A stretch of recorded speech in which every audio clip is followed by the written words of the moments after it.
Doctor रामकुशल Singh, सलाहकार 10 Saksaria Biswa sugar factory का, बद्री विशाल जी के गांव नियामूपुर, जोन जीता मऊ, जिसके इंचार्ज अंजुल सिंह तोमर हैं। यहाँ पर हम आपको, ये हमारे ब्रांड एम्बेसडर हैं जो जैविक खेती कैसे की जाती है, इन्होंने अपने गांव के माध्यम से, नियामूपुर के माध्यम से पूरे जीता मऊ के किसानों में लोकप्रिय हो रहे हैं। हम ये आपको बताना चाहते हैं कि ये कोसा 08272 की पहली पेड़ी है, जिसमें आप गन्ने की मोटाई ध्यान से देखें। और ये जो गन्ने की पोरियां बन रही हैं, गन्ने की मोटाई ये 118 और 238 से ज्यादा मोटी है। मेरे कहने का अभिप्राय ये है कि अगर कोसा 08272 की पेड़ी में आप ट्राइकोडर्मा, मल्चिंग, बीजामृत, जीवामृत का प्रयोग करते हैं तो आपको बहुत ही अच्छी पेड़ी मिलेगी। और प्रमाण देख लीजिए, एक एक गन्ने का वजन 2 से 2.5 किलो तक होगा। और पूरी लाइन इन्होंने 5 फीट की दूरी पर 2 फीट में 2 लाइन ली है। और किसी भी लाइन में आप बाहर नहीं निकल सकते। गन्नों की संख्या ऐसे है जैसे लग रहा है कि गन्ने को इसी में गाड़ दिया गया है।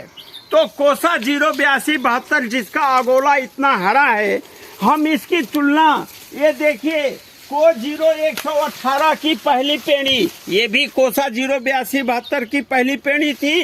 ये को 0118 की पेड़ी है जिसके गन्ने की मोटाई 8272 के गन्ने की मोटाई से कम है। साथ में को 0118 में हैवी टिलरिंग हुई है, जिसमें कि पेड़ी इसका लोग नहीं रख पाते हैं, लेकिन बीजामृत और जीवामृत या जैविक खेती के माध्यम से आप स्वतः देखें। और मैं चाहूंगा कैमरामैन से कि वो कृपया 118 की लाइनों को फोकस करें, जिससे किसान यह जान सकें कि जैविक खेती अगर अपनाएंगे तो को 0118 से भरपूर पैदावार लेंगे, कोसा 08272 से पैदावार लेंगे, को 0238 से पैदावार लेंगे। किसान भाइयों, हम आपका अनुरोध करना चाहते हैं कि आप जीवामृत, बीजामृत, ये देखिए को 0118 की पहली पेड़ी। और इसके लिए हम बद्री विशाल जी को, उमा शंकर वर्मा जी को कोट कोट धन्यवाद देते हैं कि इन्होंने हमारी बात मानी, जैविक खेती अपनाई और जैविक खेती का परिणाम आप सभी के सामने है।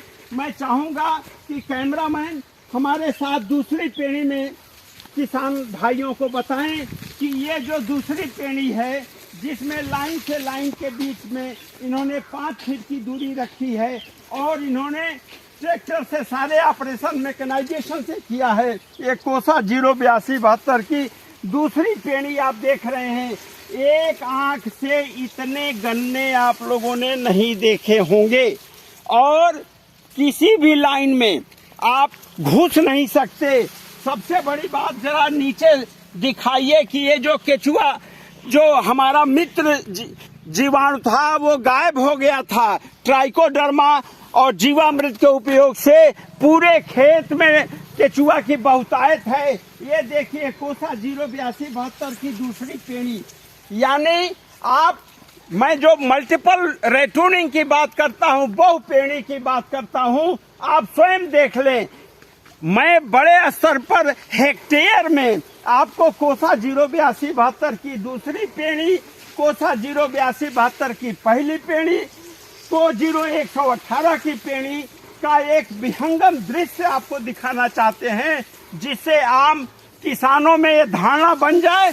कृपया कैमरे को जरा नीचे लगाएं, जिससे कि ये जो केचुआ है, केचुआ के द्वारा जो मिट्टी खाया गया है, ट्राइकोडर्मा, जीवामृत, बीजामृत डालने से जो केचुआ की स्थिति है, जो मिट्टी की स्थिति है, और गन्ना आप देख लें, कहीं आप घुस नहीं सकते।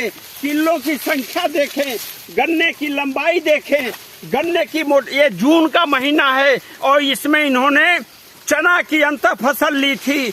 इन्होंने पूरे खेत में कई तरह की अंतर फसल ली थी और उसका अलग से इन्होंने फायदा उठाया।